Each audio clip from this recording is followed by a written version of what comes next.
બધા કાચના વાસણ થઈ ગયા છે. શેના? તરત તૂટી જાય. તૂટે ખરું, પાછું આપણને પગમાં વાગે ખરું. આજે જ ન્યૂઝમાં છે, 9મા ધોરણના એક છોકરાને મોબાઈલ વાપરવાની ના પાડીને એને શું કર્યું? ગળે ફાંસો ખાઈ લીધો. શા માટે? 9મા ધોરણમાં મોબાઈલ વાપરવાની ના પાડી, ગળે ફાંસો ખાઈ. Fragile. We all become fragile. આપણે બધા જ કચકડાના કાચના એ વાસણ જેવા બની ગયા છીએ. પોતાની જાતમાં વિશ્વાસ. એટલે તમને વિનંતી છે, કોઈ ગમે તેટલી તમારી ટીકા કરે, કેટલાક મિત્રો તમને પાછા પાડવા કેટલાક ખેલ કરશે, તને ના આવડે આ તો ચર્ચામાં ના ઉતરો. કોઈક તમારા કરતાં વધારે હોશિયાર હોય, શીખવાનો પ્રયત્ન કરો. ક્યારે લઘુતા ગ્રંથિ ના અનુભવો. લઘુતા ગ્રંથિ ક્યારેય ના અનુભવો. આપણામાં એક કેટલામાં સુપિરિયરિટી કોમ્પ્લેક્સ છે, કેટલામાં ઇન્ફિરિયરિટી કોમ્પ્લેક્સ છે. પેલો 90 વાળો છે, મારે તો 60 જ આવે છે.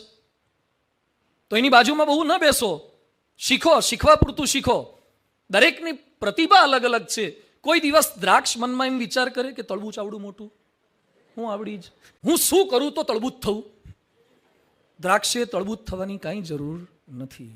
કેરી આવડી જ હોય, તળબૂચ આવડું જ હોય, શક્કરટેટી આવડી હોય, દ્રાક્ષ આવડી હોય. દરેકની અલગ અલગ સાઇઝ છે, દરેકના અલગ અલગ ગુણો છે. કોઈકને મેથ્સ ફાવે, કોઈકને બાયોલોજી ફાવે, કોઈકને ફિઝિક્સ વધારે ફાવે, કોઈ કોમર્સના હોય, કોઈ આર્ટ્સના હોય.